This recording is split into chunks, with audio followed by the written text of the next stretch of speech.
Bismillahirrahmanirrahim. Assalamualaikum warahmatullahi wabarakatuh. Alhamdulillah, bismillah, wal khairu wasyarru bimasyiatillah, amma ba'du. Alhamdulillah, bertemu lagi bersama saya Ahmad Furqan Al-Mubarak, mahasiswa PAI semester 5 UIN Syarif Hidayatullah Jakarta. Baik, pada kesempatan kali ini kita akan membahas analisis proposal skripsi, yaitu terkait metode tafsir maudu'i. Yang dimana kita tahu sendiri bahwasanya metode maudu'i ini di Indonesia lebih dikenal dengan tafsir tematik. Nah, jadi kita akan membahas terkait tafsir tematik yang berjudul tentang analisis laknat dalam perspektif Al-Quran. Jadi itu judul proposal skripsinya. Baik, langsung saja bahwasanya skripsi ini membahas tentang laknat dalam Al-Quran dengan menggunakan metode maudu'i atau tematik. Pengangkatan tema yang diambil oleh penulis berangkat dari masih banyaknya orang yang menyepelekan bahaya daripada laknat. Karena kenapa? Karena laknat ini kan sebenarnya artinya kutukan gitu.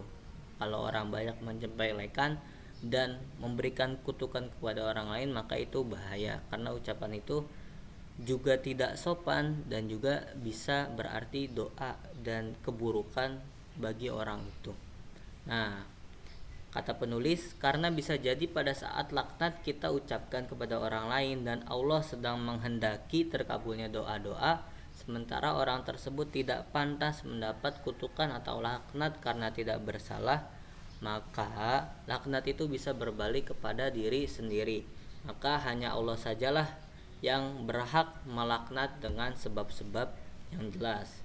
Lalu di dalam pembahasan ini terkait laknat, sebenarnya banyak ayat-ayat Al-Quran yang membahas terkait laknat, namun penulis mengkategorikan dan membatasi penelitian ini kepada beberapa faktor saja atau kalimat laknat beberapa saja. Yang pertama yaitu jatuhnya laknat kepada pendusta, yang kedua orang kafir, yang ketiga pembunuh, dan yang keempat adalah orang munafik.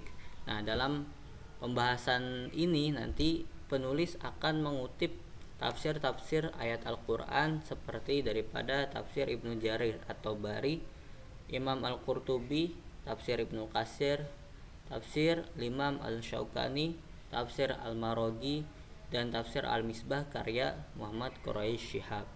Nah, hasil dari penelitian ini berkesimpulan bahwa di antara faktor-faktor penyebab seseorang tertimpa laknat Allah antara lain pendusta, orang kafir, pembunuh, dan orang munafik.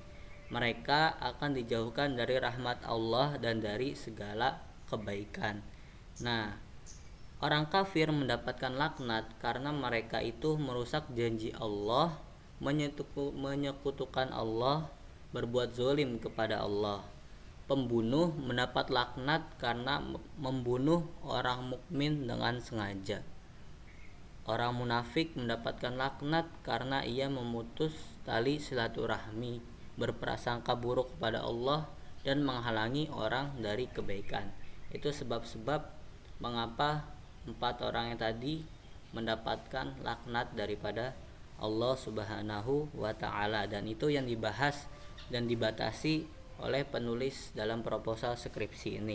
Selanjutnya metode penelitian yang digunakan oleh penulis, yaitu metode penelitiannya bersifat kepustakaan atau library research, yang dimana berarti penulis mengumpulkan data-data dan informasi mengenai tema pembahasan terkait laknat ini dan menelusuri bahan-bahan pustaka dan literatur yang ada sehingga tercipta sebuah kajian tematik terkait laknat ini.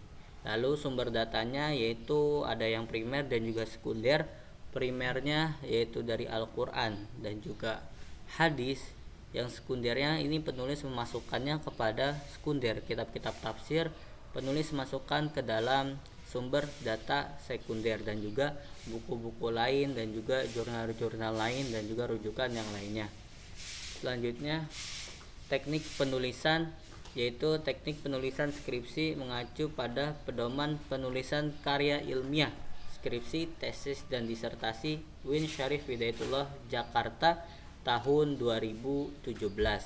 Selanjutnya adalah kelebihan dan kekurangan daripada proposal skripsi tentang laknat dalam perspektif Al-Quran ini, yaitu analisis tafsir tematik. Yang pertama, kelebihannya adalah pembahasan dalam latar belakang ini yang anti mainstream, dalam artian baru gitu. Jadi wah, ada nih orang yang mau membahas laknat gitu. Nah, jadi kita akan terpancing dengan judul yang dibuat oleh penulis ini, makanya kami katakan yaitu anti mainstream atau baru, seperti itu. Yang kedua adalah rumusan masalah dalam pembahasan ini pun jelas, memiliki batasan yang terukur sehingga pembahasan tidak melebar kemana-mana. Ini kelebihannya. Yang ketiga, metode pembahasan dalam skripsi ini juga tepat, yaitu metode maudhu'i. Karena kenapa? Karena penulis menghimpun lebih dulu ayat-ayat terkait laknat dengan memperhatikan aspek-aspek penting dalam penulisan tafsir, lalu menganalisis ayat-ayat itu dan menyimpulkannya.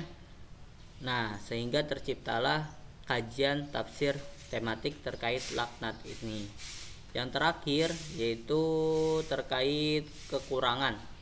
Dari kekurangannya ini sendiri, dari yang kami amati, penulis lebih memilih judul daripada proposal skripsi ini yang lebar, yang luas gitu. Jadi dari judulnya itu kan analisis laknat, yaitu laknat dalam Al-Quran. Nah, laknat dalam perspektif Al-Quran, analisis tafsir tematik. Jadi kalau mau membatasi daripada pembahasan, langsung saja bahwasanya laknat Allah dalam Al-Quran. Nah, jadi kan laknat Allah dalam Al-Quran ini akan membahas Allah itu melaknat kepada siapa aja gitu. Jadi kalau hanya laknat dalam perspektif Al-Quran itu masih terlalu luas. Dan walaupun di dalamnya memuat tafsir tematik, yaitu dijelaskan secara terstruktur tadi, dijelaskan secara umum dulu, lalu baru dibuat kesimpulan setelah dijelaskan keseluruhannya. Jadi kelemahannya mungkin di situ yang kami amati. Jadi penulis ini tidak langsung mengambil judul yang tematik, tapi mengambil judul yang luas, yaitu laknat dalam perspektif Al-Quran gitu. Itu terlalu luas menurut kami. Baik, itu saja terkait analisis proposal skripsi metode tafsir maudhu'i yang pertama ini, yaitu terkait laknat dalam perspektif Al-Quran, analisis tafsir tematik. Syukran, akhirul kalam. Wassalamualaikum warahmatullahi wabarakatuh.